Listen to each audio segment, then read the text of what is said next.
बिस्मिल्लाहिर्रहमानिर्रहीम, अस्सलाम वालेकुम। दुनिया इस वक्त देख रही है कि ईरान तबाही कर रहा है, वो बड़ी बर्बादी कर रहा है, काफ़ी ज़्यादा मिसाइल पर मिसाइल मार रहा है, एक एक चीज़। लेकिन आप मेन चीज़ भूल गए हैं जो इस वक्त जंग छिड़ी हुई है हिजबुल्लाह की और इजराइल की, और वो शायद ईरान की जंग से ज़्यादा खतरनाक होने के लिए जा रही है। आप सबसे पहले ये मनाजिर देखिए ताकि आपको रियलाइज़ होगा हिजबुल्लाह के मिसाइल इस वक्त मुकम्मल तौर पर इजराइल को तबाह कर रहे हैं। और आप अगर ये देखें तो ये जो शख्स है ये गाड़ी चला रहा था और उसने दिखाया कि कैसे इजराइल के रेडियो टेलीस्कोप फैसिलिटीज़ को उन्होंने उड़ाया है, और मुकम्मल तौर पर इन्होंने सैटेलाइट कम्युनिकेशन स्टेशन जो था वो उड़ा कर रख दिया है। और इससे जो इस दफ़ा वो हमले कर रहे हैं उनके हाई क्वालिटी मिसाइल्स हैं और ये बहुत ज़्यादा ख़तरनाक है। ये जो इस दफ़ा सूरत हाल पैदा हुई है वो इतनी ज़्यादा ख़तरनाक हो गई है कि आहिस्ता आहिस्ता अब हुआ ये है कि इवन के बीबीसी ने भी यहाँ तक कहा है, उन्होंने कहा कि तेल अवीव से आप लोग सब फोकस कर रहे हैं, उन्होंने कहा पूरे का पूरा इजराइल इस वक्त तकरीबन आप समझ रहे पार्शल लॉकडाउन की हालत में है। सड़कें खाली हैं, खौफ का आलम है ईरान के अटैक की वजह से, और उसके बाद जो सड़कें क्लोज हैं या दुकानें बंद है। उन्होंने कहा ये तो सूरत हाल है, हिजबुल्लाह के जो मिसाइल इस वक्त तेल अवीव को हिट कर रहे हैं उनके सायरन भी नहीं बज पा रहे, तो उनके जो सायरन नहीं बज रहे या जो सूरत हाल नहीं हो रही वो ज़्यादा खतरनाक सूरत हाल पैदा कर रहे हैं। और वो वही काम कर रहे हैं कि इजराइल के जो मिसाइल है इंटरसेप्टर्स हैं उनको वो डे बाय डे ख़त्म करते जा रहे हैं। अब वो छोटे छोटे उनके ड्रोन्स आते हैं। आपने दो चीज़ें देखी है इस दफ़ा क्या हुआ है कि ईरान के जो मिसाइल हैं और इजराइल के खिलाफ जो अब इक़दामात ये हिजबुल्लाह ने किए, उनके मिसाइलों की जो एक्यूरेसी है और उसका ना रोके जाना वो पहले से कई गुना ज़्यादा इंप्रूव हो चुका है। तो अब ये जो हिजबुल्लाह के लोग मिसाइल मार रहे हैं ये बड़े ख़तरनाक है। ये छोटी छोटी जगह पर उनके सैटेलाइट तबाह कर दिए, वो जो नॉर्थ की साइड से इनके लोग हैं उनको सबको निकाला हुआ है यहाँ से बाहर के आप निकले, और वो फिर उन्होंने घरों पर हमले शुरू कर दिए जो हसन नसरुल्लाह के दौर में थे। तो वो वहाँ से उन्होंने अटैक जो शुरू किया है वो कंटिन्यूसली हिट करता जा रहा है, और बॉर्डर की साइड से बहुत ज़्यादा मसला है। एक मिनिस्टर के बेटे की इस वक्त शदीद हालत ख़राब है, वो फ़ौज में है, उसको इन्होंने हिट किया है। तो काफ़ी ज़्यादा इस वक्त ये असल में होता ये है कि हिजबुल्लाह और ईरान यूजुअली यरूशलेम को हिट नहीं करते, लेकिन अब वो कह रहे हैं कि हिजबुल्लाह के जो मिसाइल हैं वो यरूशलेम तक जा रहे हैं। तो एक तरफ तो ईरान के खैबर शिकन, इमाद, कद्र मिसाइल वो टारगेट कर रहे हैं अमेरिका और यूएस की बेसिस को, लेकिन अब जो सूरत हाल पैदा हुई है वो हिजबुल्लाह ने इनके कम्युनिकेशन स्टेशन और दीगर चीज़ों को उड़ाना शुरू कर दिया है जो काफ़ी ज़्यादा इस वक्त इजराइल के लिए ख़तरनाक है। और अब ये एग्जैक्टली वही सिचुएशन है कि जहाँ पर ईरान ने पहले इनका देखिए ईरान ने किया क्या कि पहले उनका अर्ली वार्निंग सिस्टम तबाह किया। अब प्रॉब्लम यहाँ पर ये आ रही है कि जब ईरान के ये दीगर जो मिसाइल आते हैं वो रुक नहीं रहे, और लोगों के लिए मसला ये है कि सारी सारी रात लोग सो नहीं पाते। आप बताइए कि शेल्टर्स हैं वो तबाह हो रहे हैं, वहाँ पर आपको क्या नींद आएगी, आपको पता भी नहीं चलेगा कि क्या सूरत हाल हो रही है क्या नहीं। मिसाइल आ रहे हैं, और पहले तो 15-15 मिनट का टाइम था, पता चल जाता था यहाँ से मिसाइल आ रहे। अब तो आपको ज़्यादा से ज़्यादा 2 मिनट पहले पता चलता है। और ऊपर से अब इजराइल में ये चीज़ ख़तरनाक डिस्कस हो रही है कि हमें इस जंग में लाकर इतनी आगे ले जाकर ये लोग अचानक से पीछे हटने की प्लानिंग कर रहे हैं। यानी अमेरिका इस वक्त हो सकता है कि किसी भी वक्त अनाउंस कर दे कि जी हम इस जंग से बाहर निकल रहे हैं। ये भी सूरत हाल है, और क्योंकि ये जंग अब मज़ीद ख़तरनाक है। आपने देखा नहीं है कि अमेरिकी नेवी ने इनकार कर दिया, उन्होंने कहा स्टेट ऑफ हॉर्मस को हम किसी भी तरह से आपको प्रोटेक्ट नहीं कर सकते, ना हमारी नेवी काम कर सकती है। वो कहते हैं जी $500 का इन्होंने नेवल माइंस लगाई हैं, ड्रोन्स हैं, इनके ड्रोन बोट्स हैं, हमारे $4-4 अरब की वॉरशिप है, तो हमें तो आकर ये तबाह करेंगे। अब इजराइल की तारीख का ये सबसे भयानक मामला है, सबसे ज़्यादा भयानक मामला है। सो मसला यहाँ पर ये है कि इजराइल और अमेरिका ये मिलकर प्लान कर रहे हैं कि हम क्या करें आयतुल्लाह के ख़िलाफ़ नहीं। मसला ये है कि वो जो नीचे 31 कमांड एंड कंट्रोल सेंटर्स हैं वो इनके काबू नहीं आ रहे। और ईरान ने इस दफ़ा हमने बहुत ज़्यादा चीज़ें देखी हैं कि ईरान के जो मिसाइल हैं इस दफ़ा वो आउट ऑफ कंट्रोल हैं। यानी वो उसको आपको लगेगा कि जी ये मिसाइल बड़े हिट कर रहे हैं, हिजबुल्ला के साथ भी यही काम है, उनके भी मिसाइल जाकर एक्यूरेटली हिट करें। तो पहले इस दफा प्लान ये हुआ था कि इनके अर्ली वार्निंग सिस्टम तबाह करेंगे, इनके थार्ड करेंगे।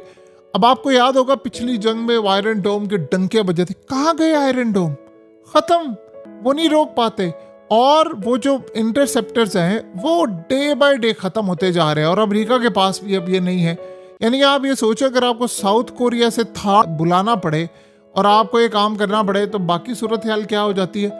अमेरिका के लिए ये इतना बड़ा उसकी रेपुटेशन के लिए झटका है, इतना बड़ा झटका है कि जिसका कोई तसव्वुर भी नहीं कर सकता कि अमेरिका की नेवी के साथ ये मामला हो गया है कि अब वो बचा ही नहीं पा रहे। यानी ये जो सूरत हाल है वो आप ये सोचें कि अब ईरान के फॉरेन मिनिस्टर जो बड़े धीमे अंदाज में रहते हैं, उन्होंने कह दिया है कि हम लोग आखिरी हद तक मिसाइल मारते रहेंगे जब तक हमारी कैपेसिटी है, हम लड़ते रहेंगे, हम लड़ाई करेंगे।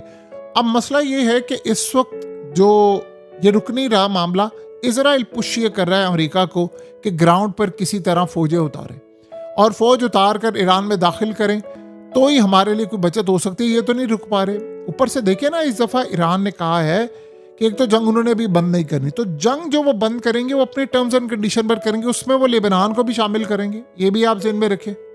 तो वो काफ़ी ज़्यादा ये भी सूरत हाल पैदा हो गई। अमेरिका कैसे मैनेज कर सकता है इसको, आप बताइए? क्या इजराइल इसको मैनेज कर सकता है? अमेरिका इसको मैनेज कर सकता है? ये लोग नहीं मैनेज कर सकते।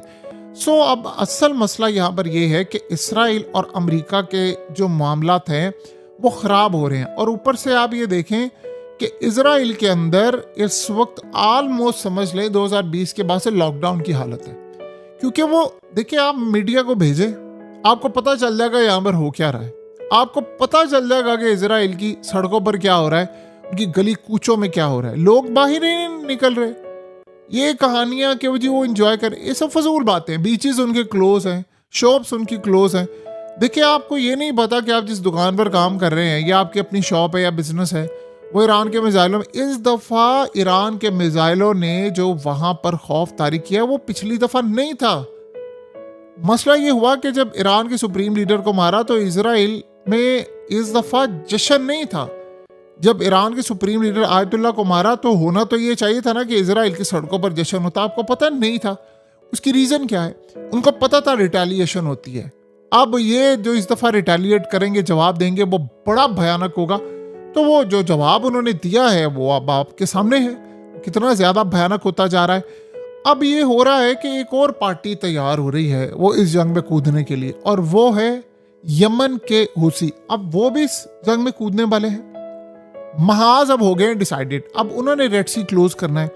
सबसे ज्यादा अगर किसी चीज की शारक खतरनाक है और वो है तेल का। देखिए, तेल इन्होंने रोका हुआ है, रेड सी से जाना है, वहां से भी रोकना है। ये ज्यादा देर तक ये मामला नहीं रह सकता, ये आप जेहन में रखें। ये ज्यादा देर तक आप इसको मैनेज नहीं कर सकते कि आप ये तेल को रोकेंगे, आप फलाने को रोकेंगे, आप ये करेंगे।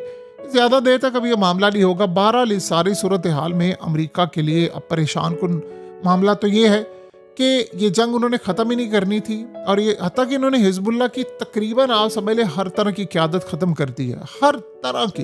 लेकिन उसके बावजूद अब ये जो लड़ाई हो रही है, असल में इस दफ़ा आर पार वाली सूरत हाल हो गई है कि या तुम रहोगे या हम रहेंगे। ईरान जिस हिसाब की लड़ाई लड़ रहा है, ईरान तो नज़र नहीं आ रहा हारता हुआ, दूर दूर तक नहीं हारा। यानी ये शिकस्त आप सोचें कि सारी ज़िंदगी ट्रंप के माथे पर कलंक की तरह रहेगी कि भाई तू इतनी बड़ी जंग में उतर गया है, भड़के तुमने मार दी हैं।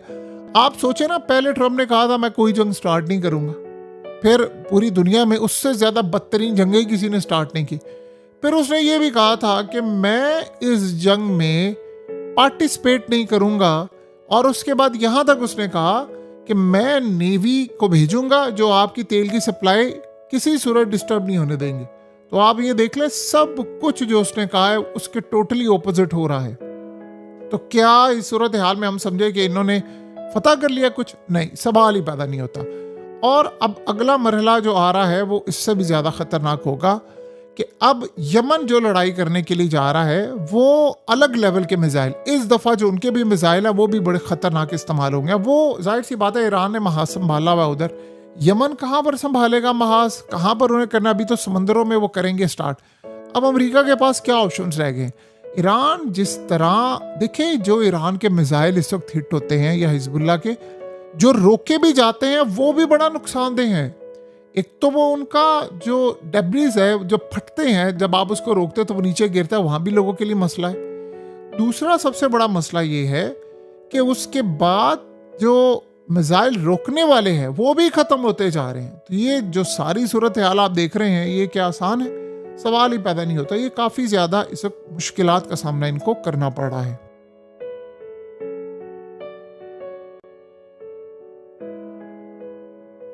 हकीकत टीवी को सब्सक्राइब करना मत भूलें, वीडियो को लाइक करें, शेयर करें और कमेंट सेक्शन में अपनी राय का इजहार जरूर करें।